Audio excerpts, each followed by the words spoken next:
안녕하세요.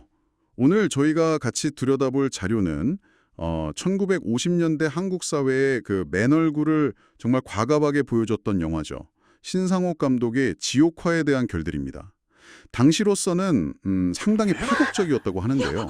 그래서 오늘은 이 자료들을 보면서 지옥화가 그 전후 혼란기에 어떤 이야기를 던졌는지, 그리고 또 이게 중요할 것 같은데 정말 열악했던 그 시절 한국 영화 제작 환경 속에서 어떻게 이런 강렬한 작품이 나올 수 있었는지 그 배경을 좀 집중적으로 파헤쳐 보려고 합니다. 바로 시작해 볼까요? 네, 좋습니다. 지옥화는 사실 여러모로 살펴볼 지점이 많은 영화예요. 특히 그 소냐라는 캐릭터 있잖아요. 아주 매혹적이면서도 좀 위험한 여성상, 그리고 또 기지촌이라는 특수한 공간, 이런 것들이 당시의 어떤 불안감과 매혹, 이런 걸 동시에 담아내고 있죠. 그리고 말씀하신 대로 자료들을 보면 이 영화가 그런 어려운 제작 여건 속에서 어떻게 만들어졌는지 그 과정이 참 생생하게 드러나서 흥미롭습니다. 맞아요. 특히 그 배우 최은희 씨가 연기한 소냐 캐릭터. 정말 파격적이었다면서요. 원래 가지고 있던 그런 단아한 이미지하고는 완전히 다르게 뭐랄까 남성을 파멸로 이끄는 그런 파무파탈로 변신했으니까요. 심지어 일부 팬들은 막 항의 편지까지 보냈다던데. 근데 정작 최은희 씨 본인은 이런 변화를 오히려 반겼다고 하더라고요. 네, 그 점이 참 재미있어요.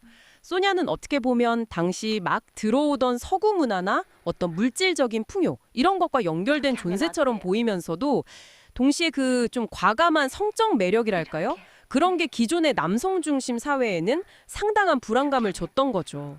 그래서 영화의 결말을 보면 결국 그녀를 도덕적으로 타락했다는 식으로 몰아서 처벌하고 다시 남성 중심의 질서를 회복하는 쪽으로 가거든요. 이게 뭐 당시 사회의 보수적인 시각, 또 남성들의 불안 심리를 반영하는 것일 수도 있고 어떻게 보면 여성을 통제하려는 기제로도 읽힐 수 있습니다. 카메라 시선도 종종 좀 관음적으로 소냐를 담아내기도 하고요. 그렇군요.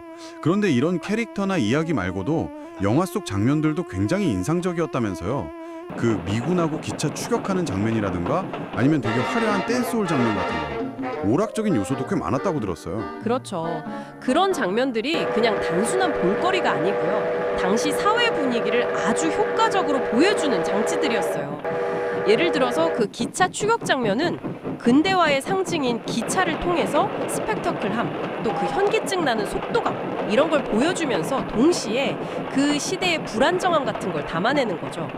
근데 이제 문제는 이런 장면들을 그 시대 기술이랑 자본으로 도대체 어떻게 찍었냐는 거죠. 네, 바로 그 지점이에요. 자료를 보니까 정말 놀라운 얘기들이 많더라고요. 당시 한국 영화 제작 환경에서 탄생한 걸작이라는 말이 정말 실감이 났어요. 예를 들면 미군 부대 파티 장면 같은 경우는 제작비가 없으니까 실제 파티하는 장소에 몰래 들어가서 찍었다고 하더라고요. 거의 뭐 다큐처럼요. 맞아요. 그리고 그런 제약이 오히려 좀 예상치 못한 효과를 낳기도 한 것 같아요. 특히 그 마지막 장면, 진흙탕에서 막 싸우는 장면 있잖아요. 네네. 그게 사근동 갈대밭에서 찍었는데 배우고 스태프고 전부 진흙 속 거머리 때문에 엄청 고생했다는 얘기가 있어요. 와, 거머리요? 네. 그런 극한의 상황 속에서 만들어낸 그 강렬하고 생생한 이미지.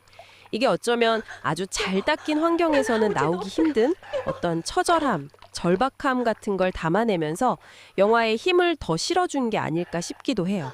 이게 바로 그 어려움을 딛고선 걸작의 모습인 거죠. 이야, 진짜 말씀하신 대로 거의 뭐 맨 땅에 헤딩하듯이 만든 건데 결과적으로는 그 박선영 영화연구자 표현처럼 1950년대 한국 영화가 보여줄 수 있는 최고의 쾌감을 주는 작품이 된 거네요. 스토리도 그렇고 시각적인 충격이나 또 소냐라는 캐릭터의 강렬함까지 정말 대단합니다. 네, 그렇죠. 오늘 이 자료들을 쭉 보니까 지옥화가 그냥 오래된 영화가 아니라 그 시대의 초상이자 정말 열악했던 환경 속에서 피어난 어떤 창작의 결과물이라는 걸 다시 한번 확인할 수 있었습니다.